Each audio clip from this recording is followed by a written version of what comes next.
Should you buy the 15-inch MacBook Pro with a touch bar or the 27-inch 5K iMac as a software developer? In this video, we are going to break down the pros and the cons of each one and try to figure out what might be the best bang for your buck. Let's start with the MacBook Pro. So obviously the number one benefit is portability. You have your workstation on the go. You can work from home, you can work on vacation, you can work in the office, at the coffee shop, anywhere you go. You have a light, small, powerful machine that you can easily move around. And portability is a big reason why people buy laptops. So obviously you want to have something that is light and easy to take around wherever you go. The MacBook Pro is very configurable. You can set up multiple monitors, you can connect a keyboard and a mouse, both wired and Bluetooth. You can use a docking station to keep your MacBook Pro charging at all times while you're using it in like a clamshell or closed mode, and it's still connected to your monitors. And then you can quickly take everything apart and take it with you wherever you go. So you have a full workstation with all the power that you need, and you still have that portability with that light and sleek design that you can take it out of the office when you're done. The battery life is pretty decent. You can get probably most of what you need to do done in just a single charge. And that's great if you're on the go, if you're on a plane, if you're traveling and you need to get some work done, check some emails, work on a project.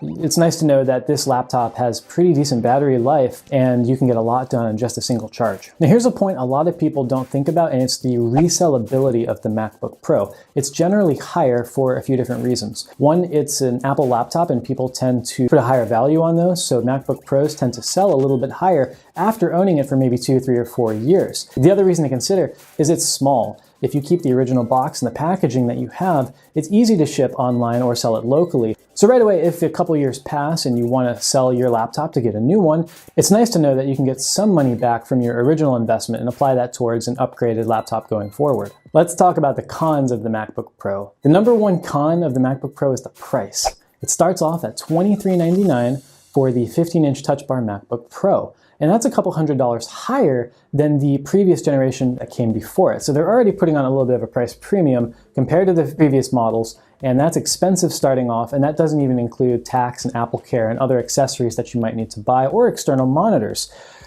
But if you really want to get a fully usable workstation that really is kind of a desktop class, you want to probably spend the $27.99 to get the upgrades to things like the hard drive, maybe slightly faster CPU, and more RAM.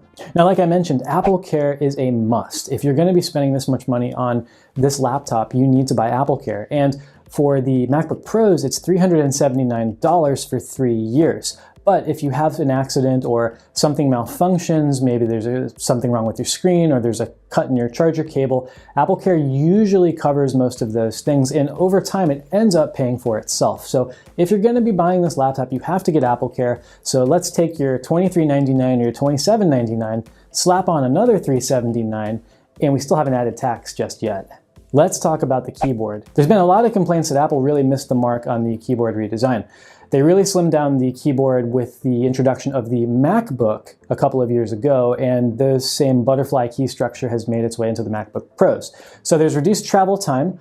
There is more of a loud clickety-clackety sound, I think, that comes from the new MacBook Pros with the new keyboards, but the number one complaint is keys getting stuck. And I've had this happen to myself a couple of times. Dust or things get under the keys, and I've had to hit a key and really hit a key to get it to respond until I would shake my laptop around or apply dusters in there to get whatever's out from under the keyboard. So you have to keep that in mind. They've made efforts to improve this with the newer models. They've improved the keyboards by adding sound dampening, so there's less of that clickety-clackety sound. But overall, I'm much more a fan of the previous MacBook Pro keyboards by far. Now let's talk about dongle city. You need dongles. If you want to connect to your monitor, you're going to probably need a dongle for maybe an HDMI port. If you don't have a Bluetooth master keyboard, you need a dongle if you want to plug in. So say you're giving a demo or a presentation, you bring your laptop, you forget your dongles, and they don't have them for you at the conference room or wherever you're going, well, you're out of luck. And that's an unfortunate thing right now. Apple's vision is a wireless future, but we're not there quite yet. So anywhere you go with this laptop, you have to remember to take your dongles, or you're going to be in for a bad time. Let's talk about the touch bar. Have you guys found a real use for it yet? I know I haven't, and I've had this MacBook Pro for maybe over a year now for both professional and personal use, and I just can't find any good reason for it. I think the only things I do on it is adjust the volume up and down, the screen brightness, and maybe scrub through a video, but other than that, I really haven't found a real use for it. I feel like Apple could have done something else, or maybe not have even included it, but that's just my opinion. So enough with the MacBook Pro. Let's talk about the 5K 27-inch iMac.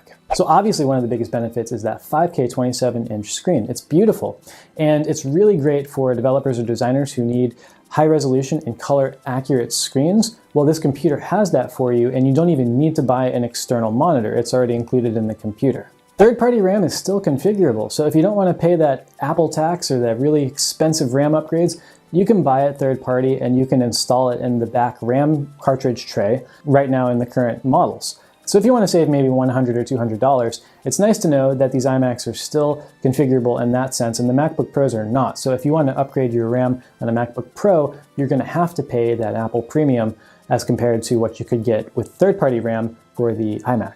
Now let's talk about performance on large projects. I have found that the desktop processors of the iMac, let's say with an Intel i5 processor, can compile a large project much, much faster than the i7 processors on the MacBook Pro. Now, obviously, you're comparing a mobile CPU to a desktop CPU, but if you need to work on a very large project and compiling code is something that's a big time sink for you, then you might want to give that a second thought, because you can really beef up the processors on the iMac 5K, and you get a little bit more for your money because you are dealing with a desktop CPU, and it's a little bit faster even on the slower configurations. So I find that I save a lot of time when working on large projects by just using my iMac as compared to my MacBook Pro. Now let's talk about the I/O options. On the back of the iMac, you have the traditional USB ports and the USB-C ports, and really you don't need a dongle for anything, so you can plug almost all of your wired stuff into the back of your iMac.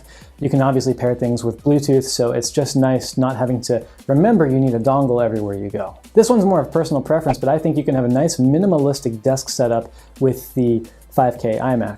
Now obviously if you're comparing with the MacBook Pro by itself on a desk, nothing really gets more minimal than that. But if you're not adding in external monitors and docking stations and dongles and cables, then you can truly have a trackpad, a keyboard, and an iMac, and that's it. And it's really nice to have a nice clean workstation if you don't put anything else on your desk, and you can get that easily with the 5K iMac. Now let's talk about the cons of the iMac. The biggest con is zero portability. That thing is stuck on a desk, but hey, you didn't need a laptop, right? You bought an iMac, so that shouldn't be a problem for you, but obviously it goes without saying that is not a portable machine. The current iMac has some pretty big chins. It has, some gaps down here and up here, and that's something Apple's probably going to streamline going forward in the next refresh, hopefully, or maybe even the redesign. But there are some decent sized chins on the iMac, and you could tell that they could get more screen real estate if they reduced those chins and bezels. So it's highly possible we may see a refresh or even maybe a redesign in 2019 for the iMacs. And that's another thing you have to watch out for. So if you're going to invest all this money right now, it's possible that there's going to be a new one coming out and you're going to miss out on that, and even miss out on maybe a lower cost current year iMac because you bought it right before they were going to make any big announcements for the iMacs. And the final con is lower resellability. It's harder to sell an iMac. You want to keep the original box, obviously, if you try to resell it, but it costs a lot of money to ship that. So if you're going to sell that online, you're going to spend probably anywhere from maybe $75 to $100 or $50 in just shipping costs alone, unless the buyer pays for shipping, and it's harder to move. There's a higher risk it might break during shipping because of how big of a package it is, and it has to be packed very, very carefully. So it's another thing you have to consider, is it's just not as easy to sell as the MacBook Pros. So what do? Do you get the MacBook Pro with the Touch Bar, or do you get the 27-inch iMac? And it really comes down to portability and cost. If portability is the main thing for you, then it's a no-brainer. The MacBook Pro is probably what you're going to want to do. If portability is not so much of a deal for you, and cost more is, or you want to get more value for your money, then you might want to consider the iMac and go with maybe a different laptop, maybe a 13-inch MacBook Pro, an older MacBook Pro, maybe a 2015 model or a 14 model, basically before they did the Touch Bar overhaul. And you'll still have a relatively powerful MacBook Pro with a current generation iMac, and you kind of have the best of both worlds. So let me know in the comments section down below, what would you buy? Would you get the MacBook Pro? Would you get the iMac? Or would you get the new Mac Mini, which they just overhauled, and you can configure that thing to $5,000 if you want to? Or would you get something else? Thanks so much for stopping by, and I will catch you in the next one.